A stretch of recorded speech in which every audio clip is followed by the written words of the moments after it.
Hello everyone, welcome to GK exam Vani. Bharat के प्राचीन इतिहास के तहत ये 8वां पार्ट है और इसमें जो है ये प्राचीन इतिहास को कंप्लीट कर लेंगे। आप यदि भविष्य में बिहार दरोगा, Bihar police, Bihar SSC CGL के एग्ज़ाम देने वाले हैं तो काफ़ी महत्वपूर्ण वीडियो है। प्रारंभ करते हैं, पहला प्रश्न को देखते हैं।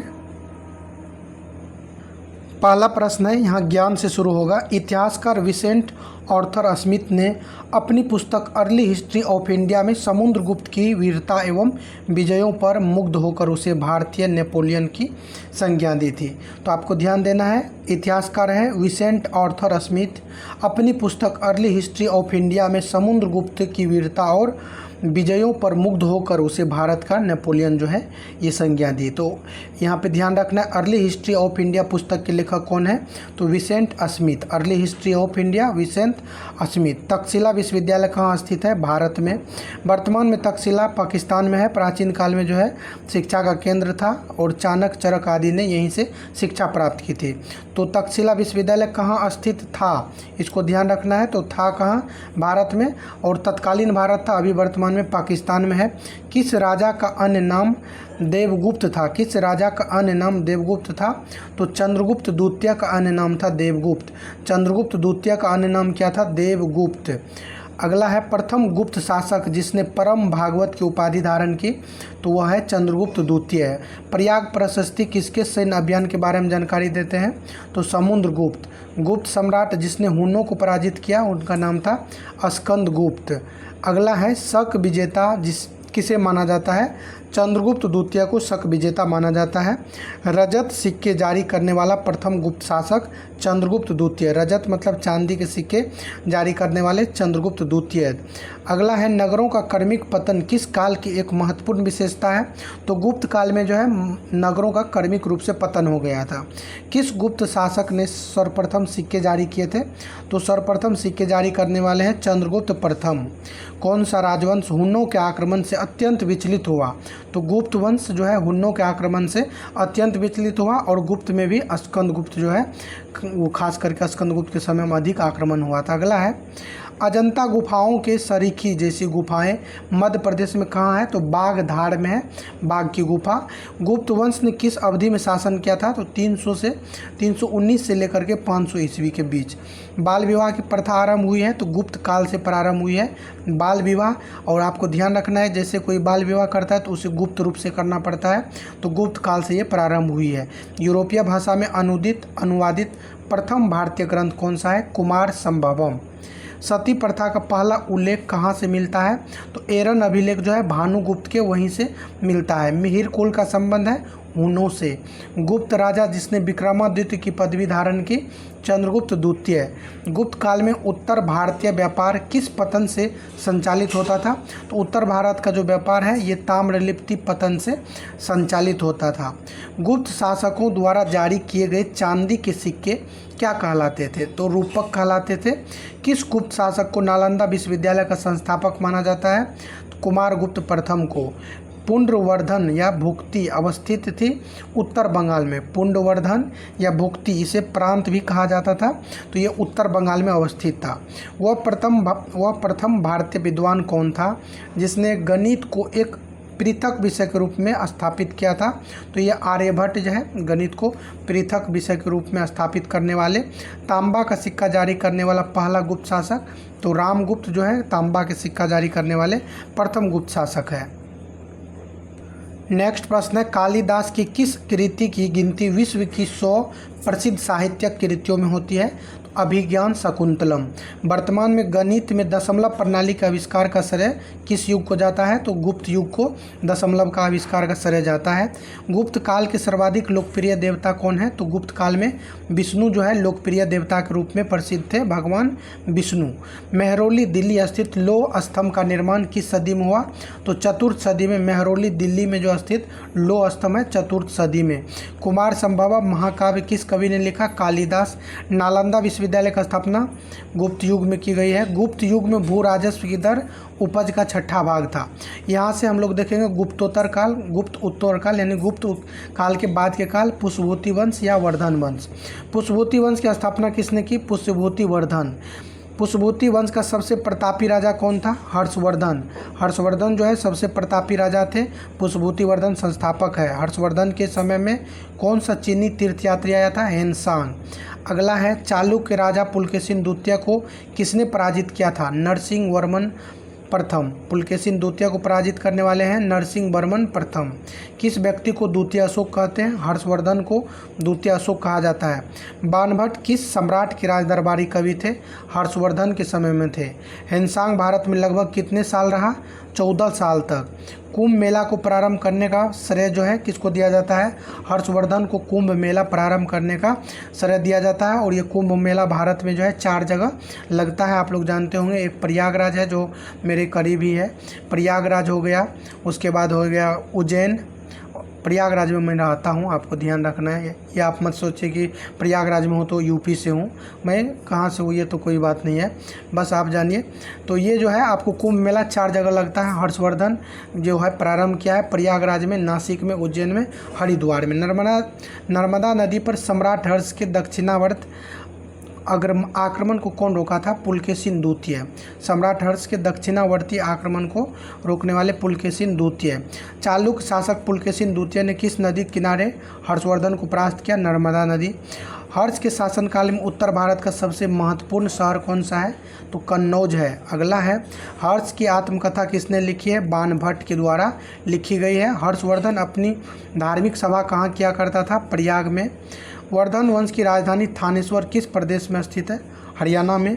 हर्षवर्धन ने 606 ईस्वी में हर्ष संवत की स्थापना की, किस उपलक्ष्य में की थी? अपने राज्यारोहण के उपलक्ष्य में हर्ष संवत की शुरुआत हुई है 6 से 6 ईसा पूर्व में। 6 से 6 ईस्वी, ध्यान रखना, सॉरी ईस्वी, 6 से 6 ईस्वी में प्रारंभ हुई है।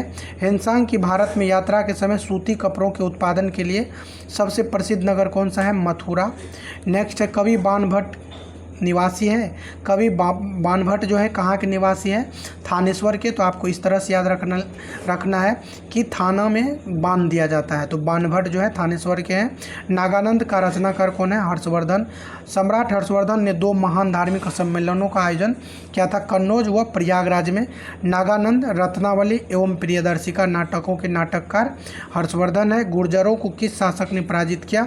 हर्षवर्धन के द्वारा गुर्जर को जो है पराजित किया गया था। करने वाले कौन है? हर्षवर्धन।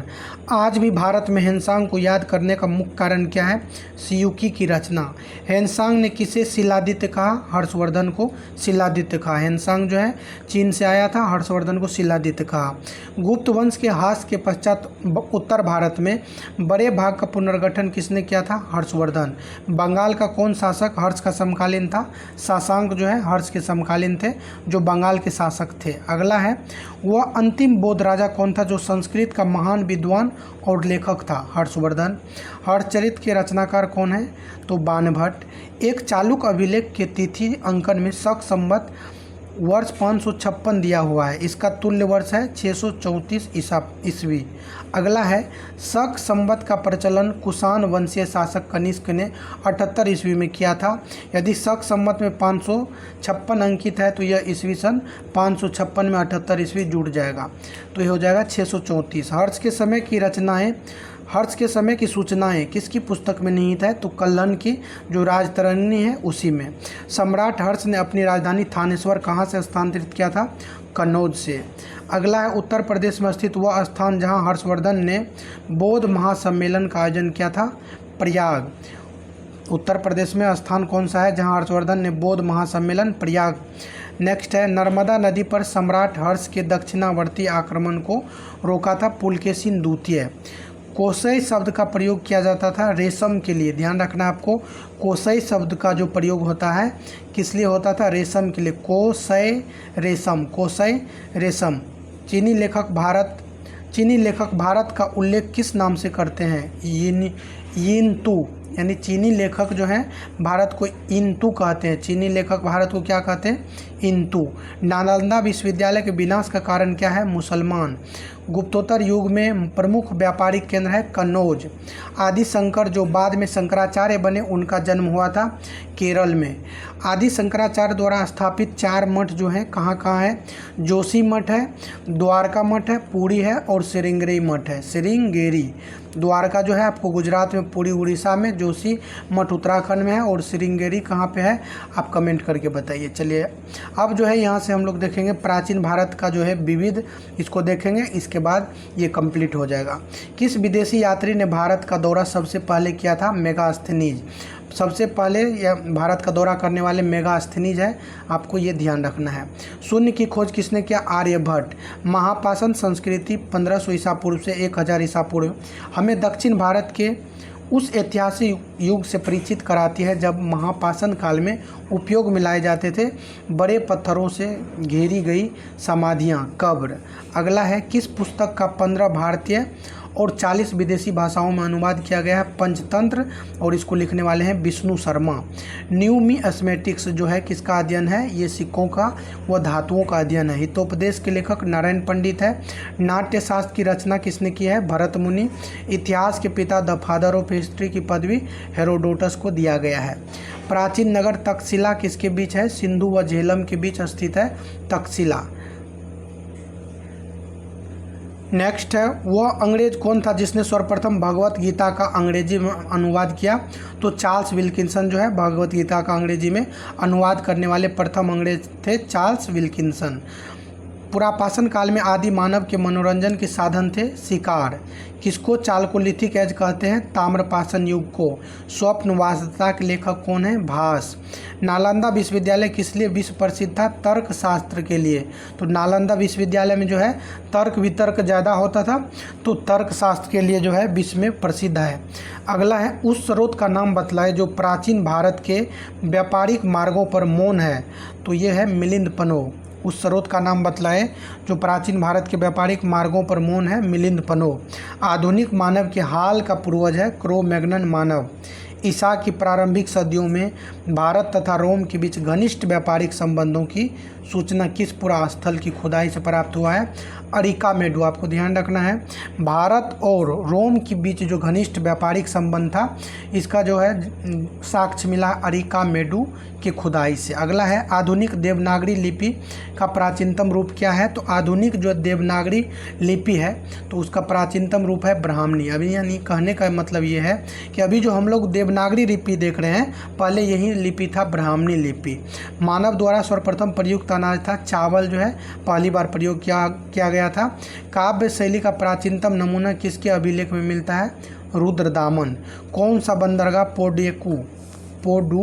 पोडू के नाम से दी पेरिपल्स ऑफ द इरिथियन सी, लाल सागर का भ्रमण के अज्ञातनामा लेखक को ज्ञात है? तो अरिका मेडू। अगला यहाँ से हम लोग देखेंगे, बस 2 मिनट और लगेगा। यहाँ है कि ताम्रपाषाण काल में महाराष्ट्र के लोग मृतकों के घर के फर्श के नीचे किस तरह रखकर दफनाते थे? तो उत्तर से दक्षिण की ओर। भीमबेटका किस लिए प्रसिद्ध है? गुफाओं की शैलचित्र के लिए। प्राचीन भारत में कौन सी लिपि दाईं से बाईं लिखी जाती थी, यानी इधर से इस तरफ? तो ये खरोष्टी लिपि है। मालती माधव के लेखक कौन है? भावभूति। मुद्रा राक्षस नामक पुस्तक का लेखक कौन है? विशाख दत्त।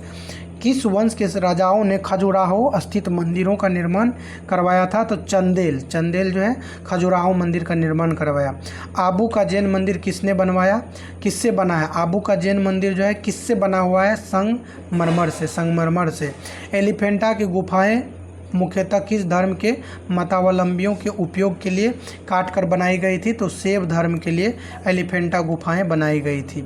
अगला है एलिफेंटा के प्रसिद्ध सेल को काटकर बनाए गए मंदिरों का श्रेय दिया जाता है राष्ट्रकूटों को। अजंता और एलोरा की गुफाएं किस नगर में है? औरंगाबाद, महाराष्ट्र। कोणार्क का सूर्य मंदिर किसने बनवाया? नरसिंह देव वर्मन। किस मंदिर को काला पेगोडा के नाम से जानते हैं? तो कोणार्क का सूर्य मंदिर है, इसको काला पेगोडा के नाम से जानते हैं। तो यहाँ से आपका जो है प्राचीन भारत खत्म हो गया और प्रारंभ करेंगे हम लोग अब मध्यकालीन भारत नेक्स्ट वीडियो से। यदि आपको अच्छा लग रहा है, आप कंटिन्यू इस तरह की वीडियो चाहते हैं, तो आप चैनल को सब्सक्राइब करके बेल आइकन प्रेस कर लीजिए, अपने मित्र को भी जोड़िए। धन्यवाद।